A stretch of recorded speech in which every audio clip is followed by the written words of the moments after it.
Good morning, good evening, good afternoon, wherever you're listening from. My name's Adriana from www.englishteacheradriana.com, and today I'm joined with Renata from Renata English on Instagram. Hey everyone. Nice to see you guys here, back again today. Today we'll be talking about the topic, why writing remains critical. Writing is something that I really emphasize a lot to a lot of English learners. If you want to speak English confidently, you have to be writing on a daily basis to be able to express yourself better in English. Today you'll listen to a natural conversation between Renata and myself. We'll be talking about this in detail. Guys, this is a great way for you to improve your listening skills, to hear new phrases, expressions, and words used naturally so that you can better express yourself and communicate effectively using the English language. Now, Renata and myself, we do run a WhatsApp speaking club, which a lot of you have already joined, and you may be listening to this podcast episode and wondering how we can support, guide, teach, and help you in the WhatsApp speaking club.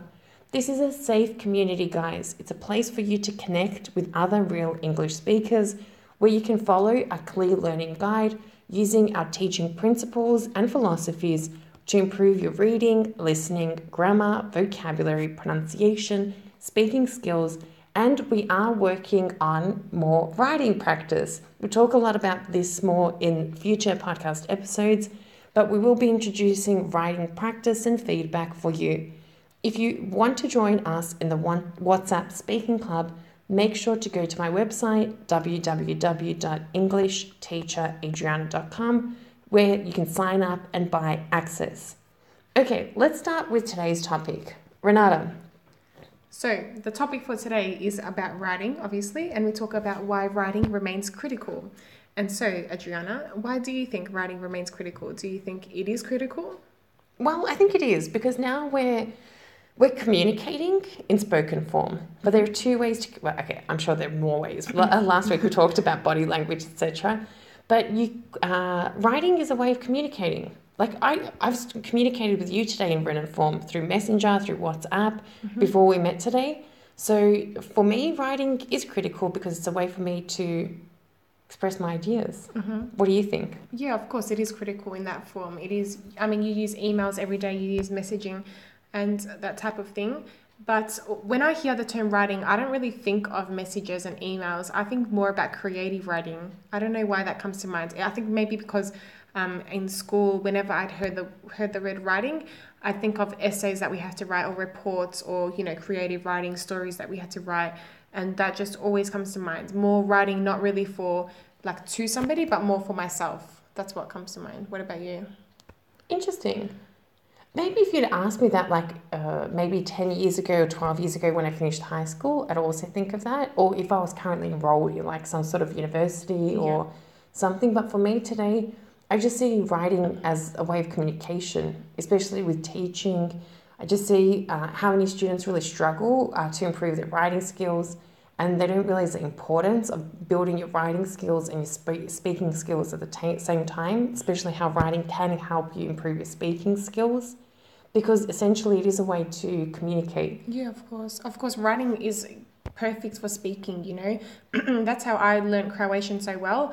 I was texting my boyfriend on WhatsApp, and that's how I basically learned how to speak better Croatian, just by writing. We'd write most of the time, and that's how I kind of got the language, got the habit of the language and got into it, and yeah, that improved my speaking heaps.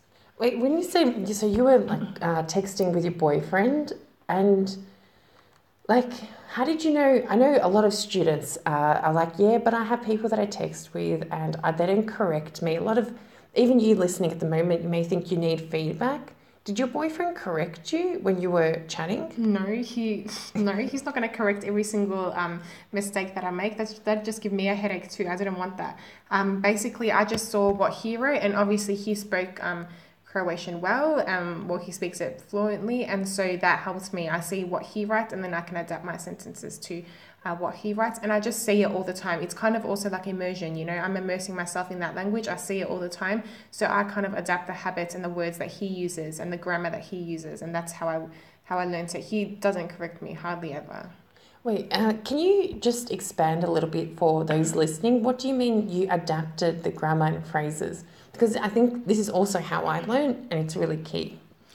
So basically, I was immersed in the language that he uses. So the vocabulary that he uses and the type of words, how he forms the sentences and the phrases that he uses is what I listened to on the daily, what I read on the daily. And so that kind of helped me, and it got stuck into my head. And now it just forms a habit. I use those words now on a daily basis too. And it's just also how he has learnt some Australian English words, that I also use all the time. It just forms a habit. And now I have some words that I didn't even know before, but now I use them every single day because I'm used to just hearing those words all the time.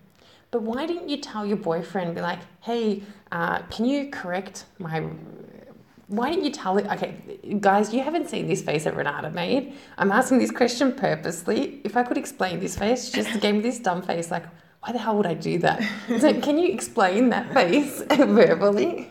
No, but no. So first of at the beginning, I used to say that, yeah, but it got draining. And if he corrects every 1 second, sorry. If something's draining, it means it's really boring and annoying. So, if you wanna say that something's really boring, it's draining. This is pure slang. Yeah, and so it got draining. So if he always corrected every single mistake that I made, and I was making a lot of mistakes, then it just take up too much time. I didn't have the time to go through every single mistake and correct it. And I know also it wouldn't really get stuck in my head if he just kind of corrected it all the time.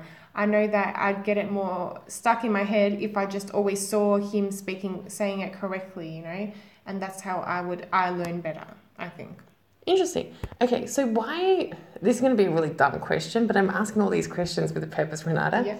So why were you texting your boyfriend? Because we were in a long distance relationship for 2 years. Okay, so analyzing this, guys, while you're listening to this conversation, so they were in a long distance relationship. Okay, no, it's irrelevant, long distance or not. Basically, they were chatting because they were communicating. So sometimes in spoken form, but a lot of time in written form. So you have to understand that when Renata was developing her Croatian writing skills, she had a strong reason why. Why exactly she wanted to improve her writing. And this was because she wanted to, stop me if I'm putting words in your mouth, Renata, but I'm just assuming it's because you wanted to communicate. So you fell in love. So basically, you met this guy, you wanted to speak to him, and to do this, you had to communicate. And now, when you are looking to improve your writing skills, you have to clearly understand why it is that you're wanting to do this. Same thing with speaking skills. We get hundreds of students every single day messaging us, we want to improve, we want to do this, but they never actually do anything. Now, one of the main reasons I found this to be the case is because they don't have a clearly defined why exactly they want to write. That's true. They don't have the motivation to do it. Exactly. If you don't understand why you're doing it, you won't have the motivation, because honestly, I've been living in Croatia for 10 years. Every day I'm learning the Croatian language. Every day I get frustrated at different words. But my motivation is because I live here. I don't want to live here and not be able to communicate. That's my why. And your why, I'm sure your why has changed now, Renata. Well, it's the same as you now. I live here, so I want to be able to speak it as good as I can. Exactly. So think about your why and then progress to develop your goals as to why you think writing is important, or why you want to improve this, and your speaking skills. Now, I'm sure things have changed with writing. Do you have any questions maybe for me, Renata? Yeah, so how about you? You have started to journal, I see. I don't know how well that's going, if you forgot to journal again, but how's that going? Why are you doing that? What do you mean if I forgot to journal? So you started, like, she was journaling. She said she was going to start journaling, I don't know, on a Sunday, and she forgot to journal the next day. Hey, okay, it wasn't on my to-do list, mate. Please ease off a little bit. No, I'm still journaling every single morning. I hate it. I'm at the phase that I hate it, but I understand. I'm doing this to improve my English skills. Yeah. So, What do you mean improve your English skills? You speak it fluently. Yeah, I know I speak it fluently, but I'm a little bit scared that I've been living in Croatia for 10 years and that I'm getting a little bit dumb with my words and phrases in English. Well, I'm just dumbing you down with my vocabulary, am I? No, you're not dumbing me down. Like, we speak a lot. But do you know how hard it is literally to put pen to paper? Yes, I know. I tried to journal too. I did it for like 6 months last year, I think, and I just got sick of it. Yeah, like I'm doing it more so that Renata says that I'm a shit storyteller, which is No, probably she's you're good on the podcast and everything, you know. When it's about English, you're good at it. But then say if she's recounting something that happened to me the other day, she'd say like five facts that aren't even related at all, and I don't know what she wants me to reply to that. So and I've realized this is a problem in my communication, and this is the main reason why I'm journaling, so that I can avoid these little, I don't know, I can't tell a story. But I think for me, it's really hard to tell a story, especially to recall facts. And this is something that I want to improve on. And in the meantime, also just make sure that I'm not dumbing myself down in English. So what are you writing about in the journal? Anything and everything that comes to my mind. Oh, what comes to your mind? Oh, you're in my journal too. Oh, really? No way. Yeah, I'm like, anyway, I can't use foul language. But no. No, but it's good to have a journal. It's awesome to also read back through it. I remember we had journals when we were kids. Well, when I was a kid. I don't know if you did that. Did you?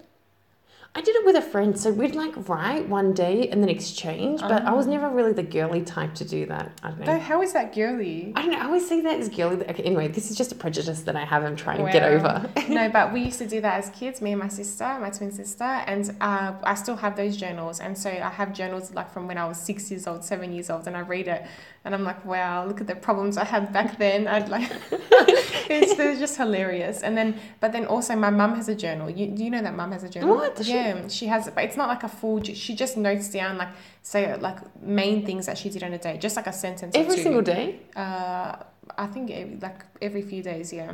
And so whenever she comes on holiday here, she always notes down what she did that day, I think. And then when I went through it once, she showed me a bit of it. She didn't show me all of it. Yeah. Mum, if you're listening, what?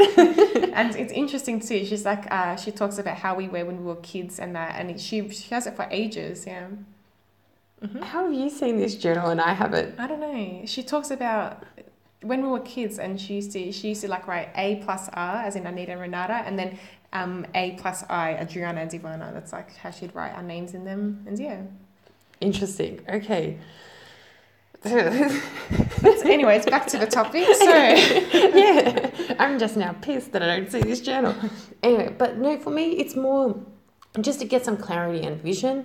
So because also we do a lot of independent work, both me and Renata, I find that journaling really helps me clear my ideas. And simply, I think, why not? It takes me 15 minutes in a day. Really, I've got nothing to lose. I want to improve my writing skills. I want to collect my ideas down on paper. I don't know if I'm going to read through my journal, honestly. Why not? Because it's not understandable. You should see my handwriting. Oh, yeah, your handwriting really is hard to read. But it's also good just to clear your mind, to stop being anxious or to have stress, you know. They say, like, it's actually proven, like, if you write down all your thoughts, it's like getting rid of your thoughts, you know. You just put it on paper and you put them away there, and it's good. Yeah. Stress relief.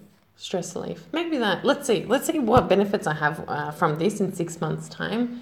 But also, I know that a lot of you may be thinking, should you start a journal? Shouldn't you start a journal? Do you need feedback? Look, if you want to improve your writing skills, I suggest to all my students, start daily journaling. You don't need feedback.